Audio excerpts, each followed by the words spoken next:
Ladies and gentlemen, boys and girls, welcome back to the channel and the podcast. Sal Vitcher here, and today we're going to be breaking down a 3-game slate back to 50K to first in the League of Legends, back up to 100K to first over the weekend, though, while we get a 4-game slate. The LPL, the LCK, the Asian leagues, they're going to be winding down into the postseason towards the end of April over the next week to 2 weeks, and then we'll get a little bit of a break for some of the main leagues. I'm sure we'll have leagues on DraftKings, but then a little break until the summer league starts up for all the big leagues once again. Have all the other esports. Welcome if you're brand new here. The video is sponsored by Monkey Knife Fight. You can see below me, maybe a little bit blocked out by the subscribe button. You should hit that if you have not already. We're 20 away from 20,000. Would be really cool to get the extra bump and get there today. But Monkey Knife Fight, if it is your first deposit over there, use the promo code VETRI. That is my last name, VETRI, for you on the podcast. They will give you $5 free, and then they'll give you a $10 sign-on bonus, which is going to be they'll give you $5 free, and then they'll match your sign-on bonus. So if you just want to deposit $10, you'll get $15 upon deposit. Your $10 will turn into $25 total to play on Monkey Knife Fight. Player props, all that for a bunch of different esports right now. And then obviously they cover the main ones. The third largest daily fantasy sports site. And they're totally different from the salary cap base. So I think it makes them very unique. Check them out if you would like to. Also, yes, while you're down there, hit the subscribe button. 20 away. I'm going to be pumping out a lot of NFL related content with the draft coming up. Once the teams have their players. I actually put out a test video today to try and look at just rankings and traction in the NFL space. Just on early running back outlooks on like 4 or 5 guys, but I'll be having videos for the rookies. I'll be having videos for second-year players and things like that over the next month and really 2 weeks once the draft is over, and we'll break down into that. A lot more season-long content I'll be pumping out because last year I didn't have any because I was not yet doing this full-time. I was in the transition of just focusing on the DFS side of it, but now I'm going to be targeting the overall industry. So thank you, everybody. I appreciate you all being here. Let's get into this video. It's just a 3-game slate. It's just the China League. I believe it's another 3 a.m. lock time on the East Coast, at least, if I'm not mistaken, which we're normally used to 2 a.m. So an hour difference. Yesterday was 3 a.m. as well. You're looking at 3 teams. You're looking at JD Gaming as a 455 favorite. You're looking at Team Wii. They're a 345 favorite. And then you were looking at the smallest favorite, which is Invictus Gaming, a team that we're used to being just an absolute powerhouse. Invictus Gaming, a 179 favorite over Edward Gaming, who comes in right now. Edward Gaming as the slight underdog plus 134. Some numbers, Invictus Gaming getting the most kills per contest, 16.7 on the slate, but Edward Gaming, their opponent, actually has the second best kill death ratio on the slate, ahead of Invictus Gaming, ahead of Team Wii at 1.14. They die the second fewest times on the slate, while Invictus Gaming actually dies the most on the slate. So the team that dies the least is facing, as an underdog, the team that dies the most. You're going to get decent kills for both of them. Edward Gaming virtual tie for second on the slate. So it should be a bloodbath. It should go 3 rounds. These 2 teams generate pretty much the most kills in the slate, although Edward Gaming is actually going to die the least compared to Invictus Gaming dying the most, playing a little bit more aggressive. So when you look at this, you're actually going to get really good prices on both of those teams across the board while we go position by position. Invictus Gaming and Edward Gaming, so Gino and the Shy, their top laners, they're both priced $6,000, $5,600 as the 3rd and 4th most expensive plays based on the Vegas odds. But the winner of that matchup, and we're going to assume that it probably goes 3 rounds, is going to likely be, more times than not, one of the top 2 scorers on the slate, probably going to be needed. Now, on this specific slate, you have Zoom from JD Gaming as a big favorite, and Zoom is just an absolute monster when it comes to scoring. Generates almost 8 assists per contest. Nobody else is above 6.5 assists per contest. Only dies 1.4 times per game, the best in the slate. So Zoom from JD Gaming, I think, stands out a ton, putting up points at a clip of junglers, putting up points, honestly, at a clip of mid laners at a top lane position. So that's just a different style of player that you're not used to. But yeah, I think Invictus Gaming and Edward Gaming, I think you want to have ownership on both sides of it. I think ownership will be coming in on both sides of it. A lot will come in on JD, a lot will come on Team Wii since they're the bigger size favorites, and really price points, at least at top lane, aren't all that expensive in general. But I do think that if you can target the winner tonight, so if you're playing one lineup, it's really going to come down to who do you have more leverage over between Invictus Gaming and Edward Gaming in winning that matchup. Now, I do think there's situations where it can go 3 rounds, a ton of kills, and the losing team can still be viable, but only like one-off options, like the mid lane, maybe the top lane does well, the AD carry, right? Not like a full 3 or 4-man stack on a 3-game slate. I don't think it's going to, in a losing effort, help you out there. So mid lane, getting into some of the higher scoring players here. Yeah, Tichama is going to continue to start over Plex. Tichama has been absolutely fantastic since starting. No mid laner is going to hit 8,000. So we're starting to see early on some softer pricing at the 50K up top. So I do like Tichama all the time. Tichama, especially in victories, is just absolutely dominating for like 85 points per contest. When you go down, though, it's the same situation. Edward Gaming versus Invictus Gaming. Rookie is arguably right there with Tichima, one of the highest scoring ceiling players in the slate at just $7,400. That is a very strong captain or just mid lane option if you wanted to go there. It's just a matter of, do you think Invictus Gaming picks up the victory? As a favorite, it's really hard not to like Rookie. I imagine the individual ownership will be really high. Out of all the starters, Rookie leads all starters at damage percentage at 27.9%, in kills at 4.1 kills per contest, and second only to Tichima, the top price mid laner on the slate, in assists with 6.9. So Rookie looks great. You wanted to go down to the opposite side of this with Scout. You're going to find very strong numbers there from Scout. Leads all mid laners in creep score per minute. Is tied for second with Tichima in kills per contest at 3.8. Only dies 1.6 times per game. So if I had to rank this out right now, and it's really tough, I do stack rankings over on Patreon. You can check those out linked below. I have stack rankings, projections, these sheets, Discord access, depending on what tier you get to. So you can check all that out. Lots of stuff going around there. But I do think that if I had to rank it out, I think Rookie would be the best point per dollar play.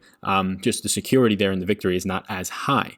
When you go down to some of these other underdogs, Maple, whoever starts for Dominus, I'm probably not going to have as much interest in the Dominus side. And honestly, I do think that Team Wii does have a really strong advantage here over LNG Esports. So on a 3-game slate, I might just overwhelmingly stick with the top 4 teams in terms of Vegas odds. When you're looking at Team Wii, they generate 14.2 kills per contest. Their lane control is very good. Their dragon control is above average. They're facing Dominus Esports, who has below average dragon control, below average lane control. And this is why the Vegas odds are like this, but also dies 15 times per contest, only picks up 10.8 kills per contest. So the least deadly and lethal team on the slate seems to be LNG Esports, and they're facing a team in Team Wii that is very solid all around. So not as high on LNG today. We know that they have the upside capability though. So if the line movement changes, maybe I'll look more into it. Looking at the support players now, so yeah, Missing from Team Wii is a great support player. Southwind is the best support player on the slate, in my opinion. So as a minus 179 favorite, you're going to get Invictus is probably a very highly owned team. If they are highly owned, it's for a good reason, but you have to keep an eye on with the ownership, and you can do this in the course that I have below. I should also mention that if you're still watching, that offer right below me right here that you're seeing, that also includes, as of right now, for a limited time, free entry into my League of Legends DFS course. If you take that offer into account, there's a link down below in the description to sign up, and they trigger me and let me know that you did sign up through that link. But that offer, it will get you a spot into that course. You can take it at your own leisure, but I talk about how you can kind of project ownership without buying it. It's not going to be as accurate, but it's going to be suitable and actually let you know where things are going for that night. Setting up some basic rules, running a ton of lineups is kind of the gist of it, but I show you exactly how to do it with a screen share. And what you see there is pretty much that, like, if there's high ownership on Invictus Gaming, but their points overall add up to a situation where it looks like they are actually a favorite team by a good margin, then it doesn't matter as much. You just get unique elsewhere. But if it's really high ownership and they have a similar points output in a victory as, say, Edward Gaming is not going to be as highly owned in any projection systems because people are going to use optimizers because they're the underdog and not projected to win. So it's a nice spot where you can get an under-owned team that has similar upside in a victory to anybody else in the slate, which is why players like Miko are going to be standing out. I would have, in this order, probably Southwind, Missing, LeMahieu, and Miko in that order. I don't have any interest in the support players from Dominus or LNG. AD carry now, so really good AD carries on this slate. I mean, potentially 5 depending on who starts for LNG. It's been light as of late, but if it's Azura, another great option. But you're looking at the top 4 AD carries on the slate being fantastic. Like, you want 2 AD carries on the slate. Maybe since it's a 3-game slate, you can get away with a top scoring support player like Southwind or the Shy, the top laner from Invictus Gaming, who has really high upside. You can get away with one of them in there, but man, you're going to want 280 carries more times than that. You have Zheng Meng from Team Wii, which in victories is just putting up like 90 points as of late. You have Puff, who is arguably the best player on this entire slate at any position for Invictus Gaming. But then you have Hope as a slate underdog here at just 7,400. If you had Hope in the captain spot, it saves you a very large amount of money, a very good amount of money off of Zheng Meng at the top for Team Wii. And Hope potentially could be the highest scoring player in the slate, and I would not be shocked at all. I think the odds would be pretty similar to everybody else in the slate at the AD carry position when you factor in just if the team was to win. So those top 4 AD carries are going to be the only AD carries I have ownership towards most likely. If Azura does start for LNG, I like their chances a little bit more. Damage control or damage percentage, kill participation, all those are up 4 kills per contest, just on average, not even counting the wins. I would actually have some exposure to Azura there, but lineups where you have 2 AD carries of Hope, Puff, Loken, and Zheng Meng are going to stand out the most. I do think that Puff and Hope are very strong plays that I'll have a lot of ownership towards, just not in the same lineup since they're facing each other. Right now, though, I do lean the Invictus Gaming side, but I imagine a lot of people will. Finishing it up with positional players with the junglers now. So if we just go over and we look at, let's take a check here at the jungler side of things. So yeah, some really good junglers. I think Liang from Invictus Gaming stands out the most in terms of the price point. GG from Edward Gaming will probably, if you get the start there over Junjay, you probably get a very same thing as everywhere else that we've been talking about, similar with Hope at 80 carry. You get a very, very good player. 9 assists per contest, leads the slate. 3.2 kills per contest is one of the highest ones on the slate at a very cheap price point. I want to keep a close eye on what happens with the Team We and JD Gaming ownership relative to Invictus Gaming and Edward Gaming. If it's at all close, like those are the two best teams in the slate, the biggest favorites. You don't have to worry about half your lineups being dead if they end up losing because you're trying to get both sides of the game. Those are the two best teams on the slate, just pure point projection wise, based on their Vegas odds, based on their likelihood of a victory here, and even potentially a 2-0 sweep.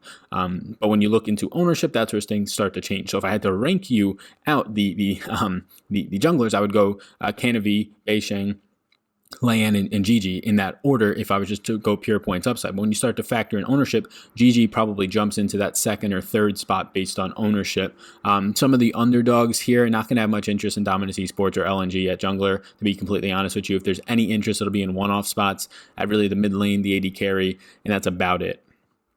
Team spots here, you can see some of the statistics that kind of stand out. I have more on my back-end database that I'm looking at, but yeah, JD Gaming number 1 in kill death ratio on the slate, Edward Gaming number 2. Edward Gaming is an underdog. Both of those teams, JD Gaming the biggest favorite, and Edward Gaming the best underdog, if you will, smallest odds, die the least on the slate. The only two teams on the slate that die less than 10 times per round. So yeah, this is a very strong spot for Edward Gaming in terms of as an underdog on the slate relative to the other ones. Which one you would want to choose? It would be Edward Gaming. They usually make the games last the longest. They're a very good team. They're just facing a team that gets the most kills on the entire slate, wins 70.6% of the time, number 1 on the slate. I think this is a very good matchup. Keep a close eye on the Vegas odds. Right now, minus 179 to Invictus Gaming, plus 134 underdog to Edward Gaming. See if those move at all. If you get Invictus Gaming moving closer to minus 200 or better, feel even better about their price points, even if the ownership is high. If you get Edward Gaming moving closer to like a plus 120 or a plus 115, plus 110 underdog, even lower, you're getting an even cheaper price point on a team that has better odds than what those opening odds showed, which means that they're dynamically changing in a positive way based on their static price points on DraftKings, if that makes sense. So thank you for tuning into this video. I'm going to wrap it up now. Please hit the subscribe button if you watched all the way through. We are like 20 away from 20,000. It'd be really cool if we can somehow get there today. Appreciate you all sticking it out through the esports. I should be having golf back here in about 7 weeks or so that's pretty exciting. Thank you, everybody, for tuning in. Check out the Monkey Knife Fight offers, the Patreon content that is linked down below, all that in the description, as well as some free strategy giveaways or guidelines, really, that are free, linked below for DFS purposes. My name's Sal. You already know that, and I will see you in the next one. Thanks for tuning in, and I hope you enjoyed that video. Above my head, if you're not already subscribed to this channel, I do ask you if you can please hit that subscribe button. It helps me out a good amount to reach more people. You can also follow me on Twitter. That's over there. Right in the corner is my @SalVetriDFS Twitter. And then above, you'll find my Patreon link. You can click on that if you want more exclusive content for me, or a video is going to pop up, so why don't you check that one out as well. I think it's going to be beneficial for you. Thank you so much again for tuning in, and I hope you have a fantastic rest of your day.